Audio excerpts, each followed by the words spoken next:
সুপ্রিয় দর্শক, আসসালামু আলাইকুম। দেশ এবং দেশের বাইরে যে যেখানে রয়েছেন আপনাদেরকে জানাচ্ছি বাংলা নিউজ এবং 24 নিউজের পক্ষ থেকে স্বাগত। দর্শক, আমরা এই মুহূর্তে উপস্থিত হয়েছি রূপগঞ্জের ঐতিহ্যবাহী একটি ইউনিয়ন। আমাদের সাথে এখন যিনি যুক্ত হয়েছেন মোহাম্মদ হোসেন ভাই, কায়েতপাড়া ইউনিয়ন যুবদলের 4 নং ওয়ার্ডের সম্মানিত সাধারণ সম্পাদক মোহাম্মদ হোসেন ভাই। আমরা তার কাছ থেকে জানবো আসলে বিগত 17টি বছর আসলে ফ্যাসিস্ট সরকারের আমলে আসলে কী ধরনের নির্যাতন, হামলা, মামলা এবং জুলুমের শিকার হয়েছে। এছাড়াও তিনি রাজপথে আসলে কিভাবে তার রাজনৈতিক কর্মকাণ্ড পরিচালনা করেছেন এবং কীভাবে তার রাজনৈতিক নেতৃত্ব সে দিয়েছেন। আমরা জানবো যে এখন তারা কতটা সুসংগঠিত। আসসালামু আলাইকুম। ওয়ালাইকুম আসসালাম। কেমন আছেন হোসেন ভাই? আলহামদুলিল্লাহ, ভালো আছি।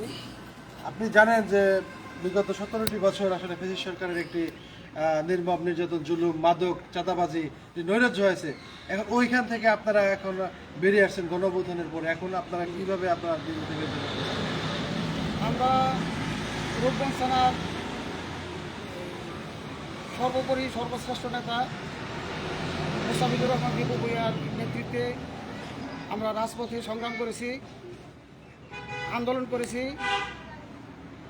অনেক হামলার শিকার হয়েছি। ফেসিবাদ সরকারের দোসরদের হাতে আমরা অনেক নির্যাতিত হয়েছি। তাদের নিপীড়ন থেকে আমরা ছাত্রদের সহযোগিতায় তাদের সাথে তাল মিলিয়ে আমরা রাজপথে আমাদের দেশকে মুক্ত করেছি। সেই সাথে আমাদের কায়েতপাড়া ইউনিয়নের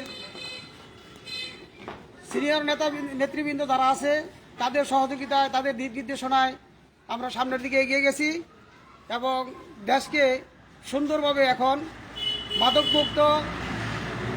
মাদকমুক্ত করেছি এবং চাঁদাবাজ থেকে আমরা এখন ইনশাল্লাহ মুক্ত আছি।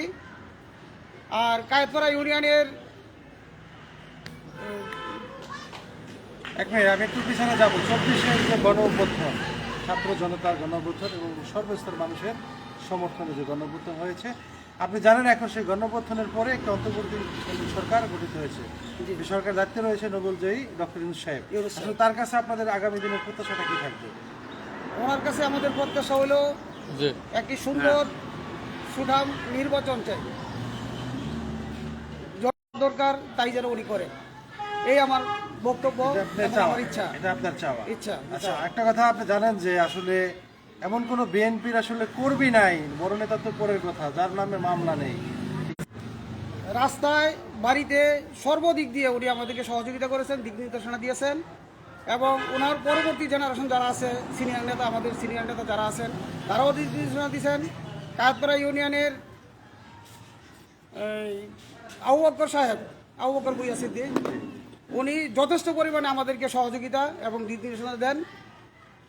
অর্থ এবং শ্রম সব দিক দিয়ে উনি আমাদেরকে উৎসাহ দিয়ে সামনের দিকে আগায় দেন। মানে যে কোনো দুঃসময় আসলে আসলে আপনাদের সিনিয়র নেতৃবৃন্দদের আপনারা পাশে পাচ্ছেন? হ্যাঁ, পাশে পাই। এদের কাছে আমরা দিক নির্দেশনা চাই, ওনারা আমাদেরকে দিক নির্দেশনা দেয়। আর একটু জানতে চাবো যে আসলে আগামী সংসদ নির্বাচনে রূপগঞ্জের মাটি মানুষের নেতা এবং এখানকার অভিভাবক এমপি হিসাবে আসলে আপনারা আবহাওয়ার জন্য কাকে দেখতে চাচ্ছেন? আমরা মোস্তাফিজুর রহমান দীপু ভূঁইয়া সাহেবকে দেখতে চাই। কেন তাকে দেখতে চান? ওনার মেধা এবং ওনার যে আচার আচরণ, মানুষের প্রতি যে ওনার ভালোবাসা, জনগণ ওনারে চায়। আসল ভাই, ভাইজান, আমরা দেখেছি যে 5ই আগস্টের পর